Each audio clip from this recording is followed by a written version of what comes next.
চুয়াল্লিশ, 47। 44-এর পর 47 হয়? এই ওয়ার্কআউট করছিস? এটা কি ওয়ার্কআউট?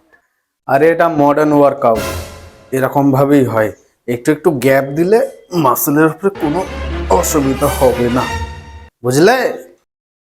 আরে ওয়ার্কআউট তো করতাম আমাদের সময়, কলেজ লাইফে। আহা হা হা। থাক, তোমার আর তোমার কলেজের লাইফের কথা আর বলতে হবে না। তুমি যে কলেজ লাইফে কি কি করতে সব আমার জানা আছে। তুই ওয়েট লিফটিং পারিস? কেন পারবো না? কর তো দেখি একবার। হ্যাঁ, এই আর এমন কি কাজ, এক্ষুনি করছি, একটু ব্রেক নিয়ে নি। 1 hour later. এই কত কেজি? হ্যাঁ পারবো, এ আর এমন কি।